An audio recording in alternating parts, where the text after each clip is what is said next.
guys and girls, and welcome to the first round of the playoffs. We are facing Dan, aka Drive, coach of the St. Louis Rampardos, and it's going down.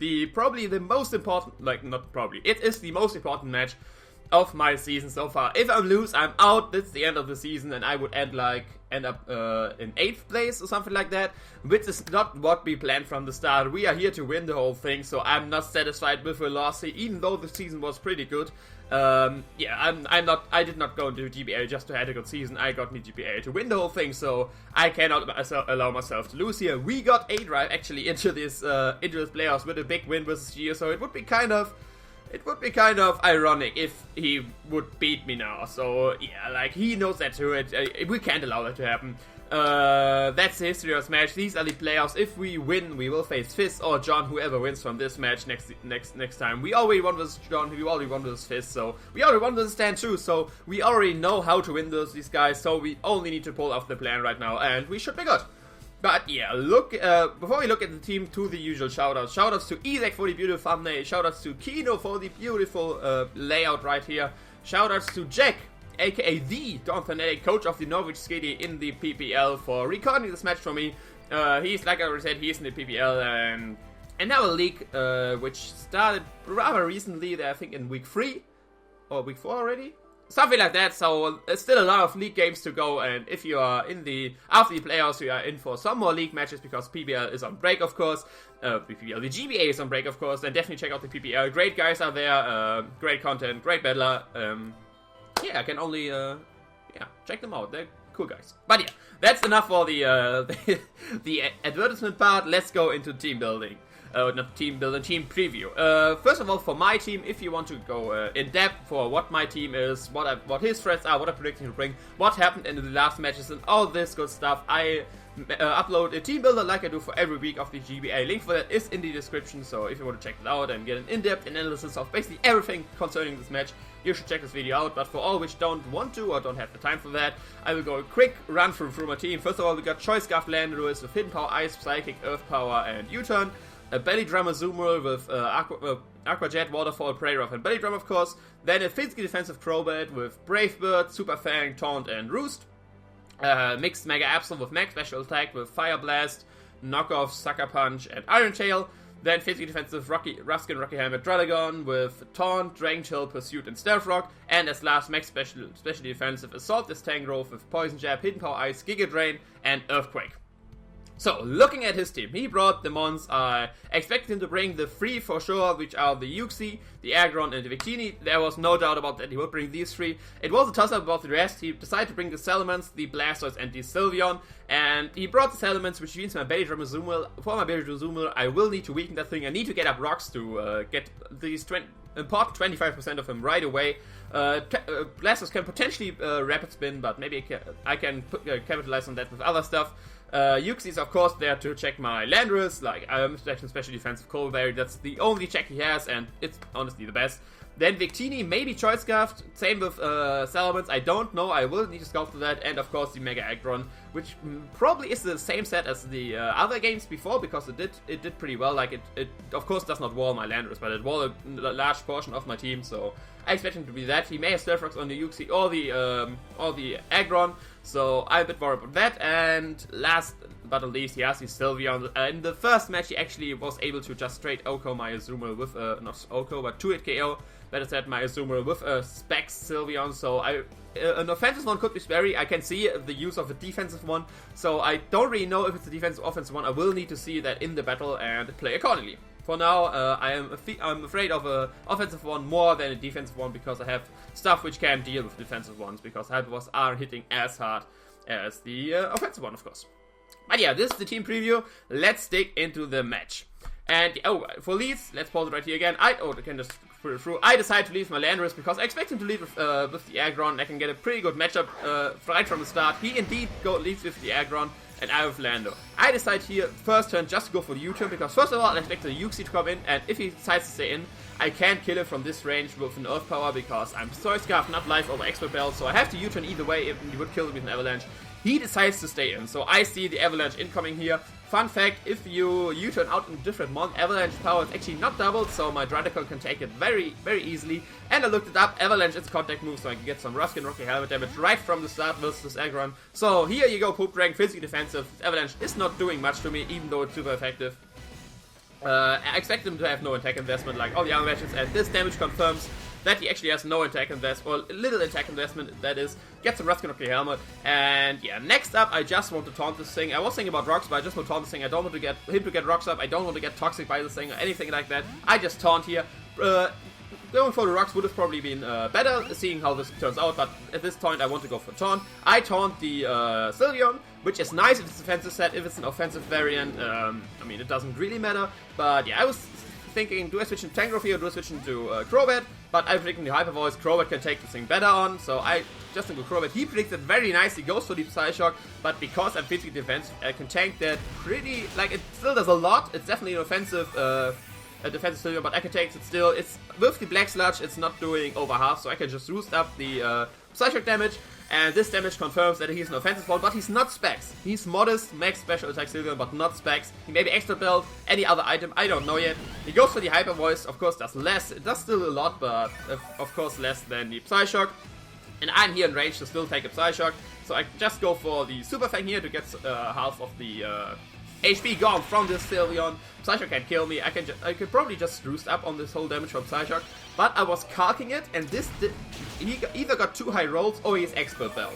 And if he's Expert Belt, I can't actually roost up on this Psyshock damage. So I decided to switch out here, predicting another Psyshock, Psyshock, because the roost was pretty obvious of mine. So I switch out into my Tangrowth, but he predicts that once again, goes for the Hyper Voice. I can tank that, of course, because I'm a Salt Nest.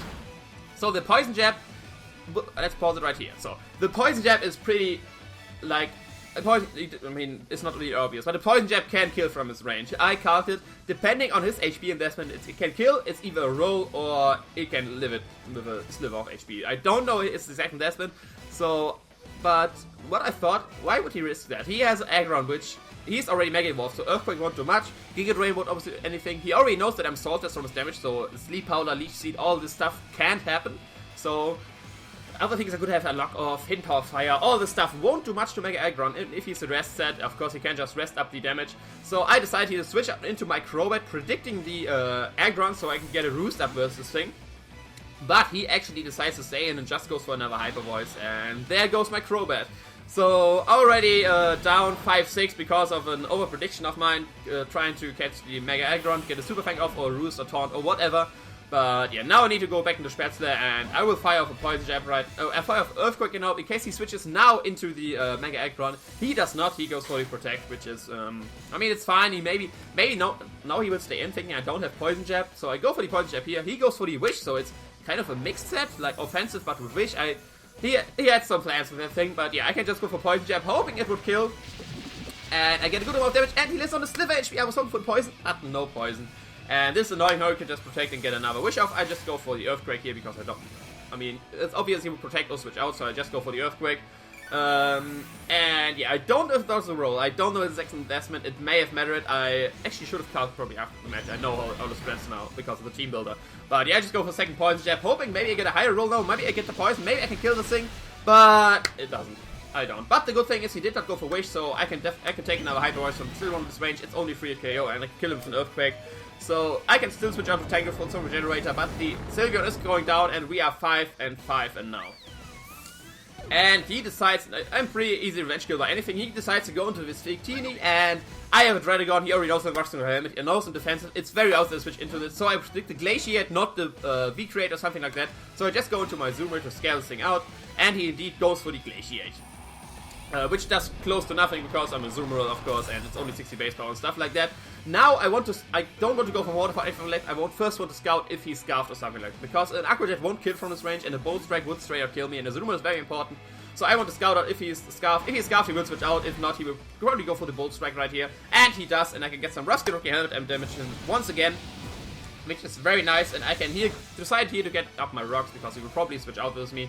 He is showing Bolt Strike and Glaciate, so he's probably an expert physical offensive set with Glaciate as mixed attack to hit most of my stuff. But yeah, so I decide to get him. He gets a para here, which is well, right here because I need to talk a lot. He gets a para here, which is of course annoying because now I don't outspeed the aggro anymore. And if he has rest, he can rest on me. He can get up rocks. He can toxic me. All this good stuff. But that's basically the only thing I matter right now. As long as I don't get parried in a crucial situation, this para is not as important. But yeah, I don't outspeed the aggro anymore. He actually goes for substitute on my Slyroh, probably predicting a sucker punch, so to get some good damage on him. But yeah, that's the problem now. That's the problem. He has the Victini behind us up, but I calced it. I can take a Glacier from this thing, even though I'm not special defensive. I can just break this up with a Pursuit. So he goes for the Glaciate and does not kill me. Like I said, he doesn't get a crit. I go for the Pursuit, trying to break this up, of course. But okay, spoilers already. I get parried, and this is booty bad. Booty bab is a word I just, I posted on here. It's just a word I invented because I don't want to curse too bad here. Because now he has a Victini behind the sub still, and I basically have to sack something to break this up. Either I have to sack the Landorus, which will die to a Glacier to break this up. Can go to Zumel to break this up, which will die to a Bolstrike after that. Or I can go to Mega Absol to break this up, which will die to a Victory after that. So something basically has to die to break this up, and this is terrible. I needed all my mons, but because of that para, I have to sack him on. I decided to get some more Ruskin Rocky Hammer damage on him because he has from Bolt Strike. He's probably, I was seeing, he's not going for Weak Rate, he's not going for Bolt Strike, he will go for Glaciate. He's actually a more specially offensive set, which surprised me, but so he gets some good damage on my Azumarill here. But yeah, Blue Flare won't kill me, so he is definitely going for the Bolt Strike. So I just double out into Dralagon. This whole switching around thing was basically just to get more Ruskin Rocky Hammer damage on him. I don't want to just sack Poop Dragon to another Glaciate. So yeah, he indeed goes for the Bolt Strike, he hits it, of course, and yeah, gets some more Ruskin Rocky Hammer damage in, and now I need to decide what do I let go down to kill the thing. I can't go let down a Azumarill, that's my plan of winning with the Belly Drum. And then I was a toss-up between Mega Absol and the Landorus. I still want to keep my Landorus in case the Salamence is scarfed, because otherwise I have a problem. So I decide here to sack my Mega Absol. So I go to Mega Emo, I have the Mega Evolve, I have to go with Sucker Punch.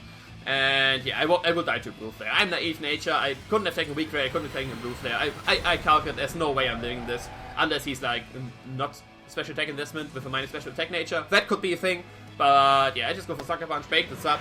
And he indeed goes for the Blue Flare and just straight up kills me. So Mega Emu goes down because of that para of Dralagon. Dralagon, you did well in all these matches, but this this goes on you. This going down, the crit did not matter. Like I said, it all-crossed me straight away because of naive nature. But yeah, now I can go into Azumarill. I don't want to go into Landorus here because I have to lock myself into Earth Power. U-Turn won't kill, Hidden Power, Ice won't kill, Psychic won't kill, maybe. Psychic won't kill too. So I would have locked myself into Earth Power, and I don't want to do that. So I go into my Azumarill, go for the Aqua Jet. I don't think he would have saved that thing because it will die to rocks either way, and differential doesn't really matter in the playoffs. It's only about winning or losing. So yeah, I just go for the safe Aqua Jet here. He goes into his Salamence, probably saving his Victini for Death Fodder. So a smart play on him, reading that Aqua Jet. I switch out here. I have my plan. No, I have a plan. I can still win. This is Salamence. I just need to weaken this thing more. I need to scare it out. I go into my Tangrowth, planning to sack it. I only have 3 months left, and Tangrowth is very weak. And he goes for the Fun Effect. I could actually got into my Landorus. That would have been a pretty good play, but there's no way I want to risk that. But yeah, he gets a crit Fun Effect. It doesn't really matter. He has actually Life Up, which is great for me because now he's getting worn down. Basically, after this next Life Up hit from the Fire Blast, after rocks, he's in range of the +5 because of Intimidate Aqua Jet. So that's perfect for me. The Tangrowth goes out to a Fire Blast. He gets another Life Up hit. I just go for Hidden Power Ice because I don't want him to roost up in case he has roost. And I go to my Mr. Man now, and now, basically, I have 2 months left. I pause it right here. It's looking very, very dire for me, because he has 5 months left, and I only have 2 months left. Basically, Genie is probably dead after Stealth Position if he does not Rapid Spin, but my plan was here, killing the Salamence with Landorus. And then I have to, I have to bait out something to get a Belly Drum out with Azumarill, because everything in his team is in range of the Belly Drum. Aggron dies to a +6 Waterfall. Uxie dies to a +6 Play Rough. Blastos dies to a +6 Play Rough. Salamence right here will die here, or will die to a +5 Aqua Jet. And what has he left? Victini dies to rocks, so +6 Aqua Jet. So if I get this Belly Drum up, I can still win this. That's my plan right here. I decide to just kill this thing, or yeah, him switching out and something. It doesn't really matter. I just go for the Psychic here. It will kill from this range. But that was actually a mistake, because now you can see it is a roll. He actually lives on 1 HP, so please, RNG gods, why don't you give me this roll? And that's basically GG. He goes for the Draco Meteor, just kills me because I'm minus special attack nature too. And if he would have stayed alive, I would have had a chance. But he dies too to life orb, so it's a double down. He knows I have to go into a zoom roll. So my only hope of winning is if he like chokes and goes into something which allows me to get the belly drum off, which are the Yuxi and the Blastoise, depending on the set. Of course, I mean, they may have something to hit me, of course, but I was very dire for me. I had to hope that would happen. But yeah, he goes into this Mega Aggron. I can't belly drum with this. Heavy Slam does 80%. I had to get 2 flinches or 1 flinch and a crit to kill the thing. So I just go for the waterfall, hoping for the flinch, and I actually get it. And I also mean, come on, RNG, give me this another flinch or crit. Give me flinch or crit. Come on, RNG, you owe me that. You owe me that. That power was devastating. That roll was devastating. Give me that flinch. But no, the Fortuna was just taunting me, it seems, with that 1 flinch, and he goes Heavy Slam, and that is the GG for Adraf and the loss for the Borussia Donphan versus the Land Lewis Rampardos. The Hex was devastating. Like, the roll was my fault, to be fair. I could have just gone for the HPIs and killed him for sure. So I don't really complain about that Hex-wise, but the para was pretty bad because I had to sack something to break this up. But this is Pokemon. I'm not mad at A-Drive. He did not play for the Hex. It was Pokemon which gave me the Hex. So I'm mad at the game. But what can you do? It's Hex. At least I did not lose because I misplayed. Or at least I can say that. For all the people which doubted. I would be more upset if I lost because I made a misplay or something like that, but X happens. I was going pretty hex-free through the season. It's pretty annoying that it happened in the players, of course, in the match that mattered this much. But congrats to A-Drive. Now I definitely hope, Dan, that you win it all. I brought you here. The RNG, I can't say that I would have won without the Hex. I just can say it would have been a different game. So I'm not saying I would have won without the para, but it would have been a different game. I don't want to complain about too much, so I stop talking about that now. A-Drive, you better win it all now. I brought you here, you got that win versus me, so better win it all now, so I am not as salty about this loss as I would be otherwise. But yeah, this is just for recording. I had a pretty good season. I don't want to talk about all that too much because I will get a proper season wrap-up video soon, like next week probably, on Sunday. Either way, the other way the GBA upload would be. So I don't want to talk too much about all the season and how I'm content with all that and what I'm not content with. Of course, I'm not content with this game. I was here to win it all, like I'm preaching all the time. So it's a sour ending for a great season for the Borussia Donphan, but I can confirm to you right here that the Borussia Donphan is coming back for the next season of the GBA. Some people already asked. I was waiting to confirm that, but I'm coming back for Season 6, and Season 6 is going to be the season we are taking the cup. We are not getting Parrot in the playoffs this time. We are winning it all, and we are winning the conference. We are winning the GBA. That is the plan for next season, but thank you for your support and for everything. Like I said, I will get a pro video up next week to talk about all that, but I was amazed by all the support I got. Even though I'm the newcomer, I'm the smallest guy in the league, and yeah, I'm thankful for everyone which decided to check out my channel and all that good stuff. But like I said, I don't want to talk about too much. I'm starting to ramble. I will see you next week for the season wrap-up or any content in between that. Definitely check out A-Drive. He will have some playoff matches going on his channel. Sadly not on mine, but what can I ask for? Hit me on Twitter, Facebook, all the links are in the description, and yeah, I will see you next time. Ciao!